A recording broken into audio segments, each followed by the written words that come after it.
All right, welcome back to the KnivesFAST channel, guys. Say hello to Ren and Stimpy and Powder Toast Man, Log TV and Choo Choo, and let's get started with today's video. So I don't know about you guys, but I'm wrong an awful lot. So I'm kind of used to it, and it's kind of fun for me. I'm just kidding.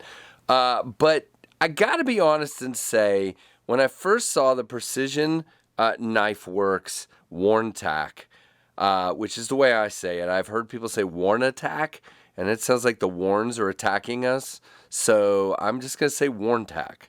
Okay? If I'm wrong, then I'm sorry. But I don't want to be attacked by Warns. I don't even know what they are. So I'm going to say Wharnetac. All right, fine. When I first saw the Precision Knife Works Wharnetac, I wasn't instantly attracted to the shape. You guys know a couple of things about me. Number one thing you hear from me all the time is that I love contoured scales. So this is flat, okay? So yeah, I was like, I don't know. And then, you know, the shape of the blade at first when I saw it, was just kind of, you got this real, you know, kind of arcing thing. And I just wasn't sure if I would like it. And I never had an opportunity to check it out, until now. And so I just kind of said, yeah, I don't know. So Daniel from over there at Precision Knife Works reached out to me, and he was like, hey, would you like to check one out? And I'm like, absolutely. Because I wanted to be proved wrong. And, you know, I thought it was going to be quite the worker. I went on his website, guys, which I will link below. And what you will hear him say that I think is so cool is Daniel has a job where he breaks down and cuts open boxes all day long. And he wanted a full-size Wharncliffe folder that would hold up to everyday use. And so he designed one himself. I can relate to that.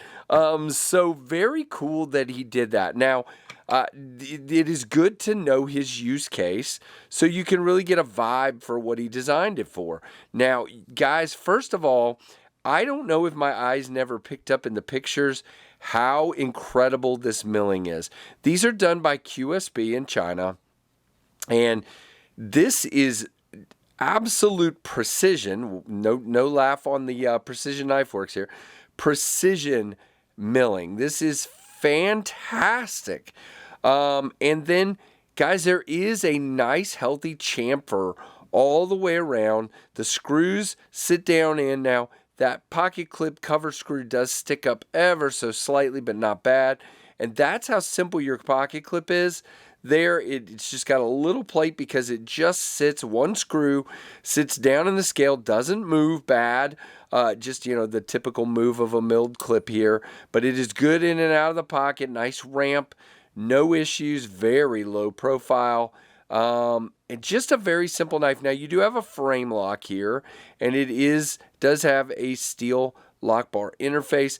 And by the way, that's how much you have sticking out of the pocket from your clip right there. And it is reversible. There is no lanyard hole. I've had a lot of people ask me that. You know, it's kind of a pretty close to a full-size knife. So, you know, but I know there's a lot of people that like them. But for me, I usually reserve lanyards. Well, I don't have any knives with lanyards, so what am I talking about? But, you know, I think of them as a small knife kind of thing. So this is a very healthy hole. That hole is huge. It is not huge up and down, but it is huge long. And by the way, look at that jimping. For you jimping fans out there, there is your lock bar cut out right there. And really cool. Now, the good news is, right about there is my sweet spot of where my finger wants to land, and that hole is not too deep there. It is perfect size to just get in there and easily flick this out. And now where my thumb naturally lands is right there. And whoops, now I didn't get it that first time. Now I'll tell you why. I was putting some pressure on that lock bar. If you stay back, you can do it pretty easily. Again, it is a little tighter for your thumb, and again, you tend, once you get a good grip here, you tend to put a lot of pressure on that lock bar, and that's why I prefer the middle finger flick on this knife for sure. No other way of opening this knife. at all. By the way, the detent is very good. Just outstanding. It's pretty tight, which is about how it should be for this knife. Now, we're going to show some cardboard cutting here in just a minute because that's what Daniel designed this thing for. But let's talk about grip now. Guys, I'm here to tell you, flat sides or nah, this thing is great in hand. And I could see like Daniel working with this all day long, and me or you or whoever working with this all day long and not having a problem. You can even come choke up on this flat and you're back from that edge and you are fine with room. Look at that. And it feels good. You don't feel the clip. You do feel that it's squared off rather than rounded, but I mean, it's not bad. It doesn't feel bad. Your jimping is exactly where it needs to be.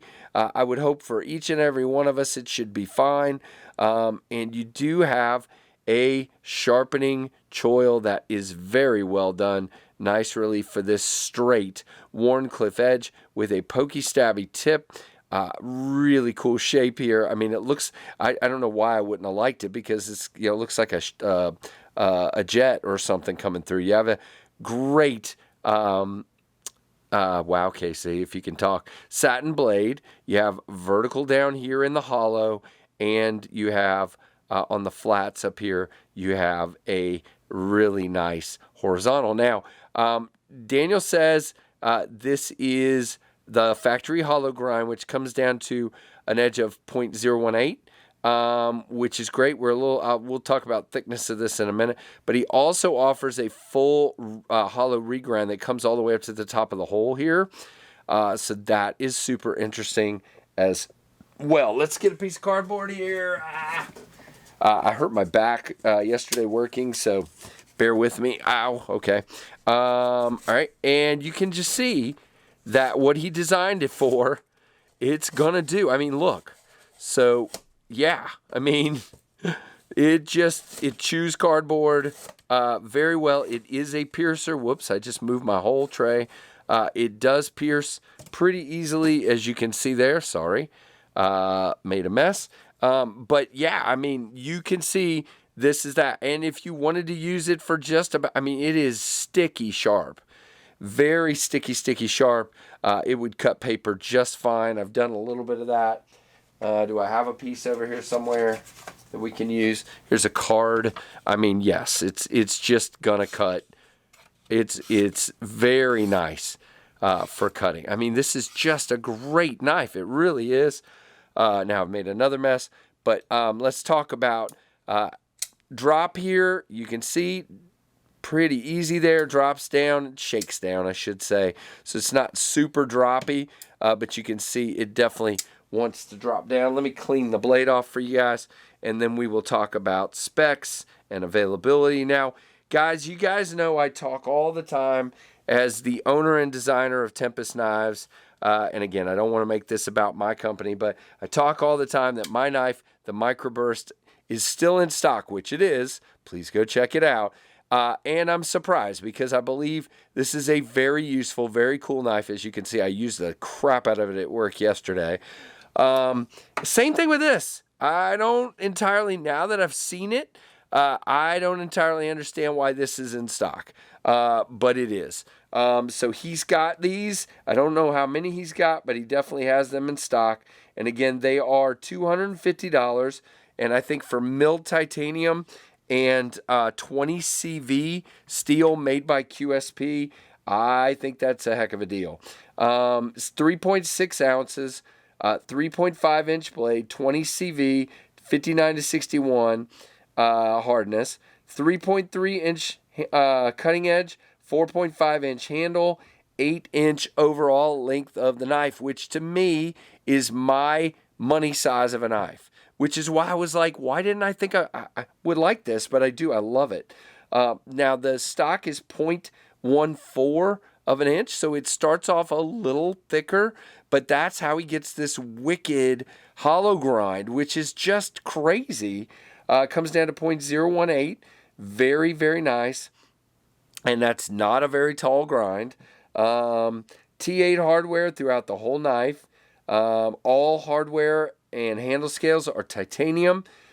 Pivot bushing is stainless steel. So detent ball is ceramic. So I think based on that, yeah, so he says bushing. So it's riding on a stainless steel bushing is what it sounds like, not on a washer. Again, somebody thinking of it as a work knife, which I'm totally, and good. Guys, it doesn't matter. The action is smooth as glass. And again, as a work knife, I get not wanting to have bearings. That's perfectly okay. So very cool. Again, if you want to go up to, I think it's 315, he will put a full hollow grind on it. Yep, 315. Again, 250 for this one, 315 if you go with his full hollow grind, which is even shallower than this. So really, really, really a nice knife, and I'm impressed. Let's do our comparisons and get out of here. I've blabbed enough on this one, and we are running long. So let's do it. But Daniel, thank you for letting me spend a lot of time with this knife. He let me keep it extra long just because he wanted me to get a good feel for it. And I think that really helped with my review. Sometimes I'm rushing because of pass-arounds. You can see it's a little smaller than the Rat 1 and a little bigger, quite a bit bigger than the Rat 2. There is your comparison sandwich. So hopefully you guys enjoyed a look at this one. Definitely check out the link below. And man, I am so grateful you sent this to me. Thank you so very much. Guys, give me a comment down below. Let me know what you think of this one. Give me a thumbs up. Subscribe to the channel. Follow on Instagram. All the things. Like, comment, subscribe, notification bell, and thank you so much for watching the KnivesFAST channel.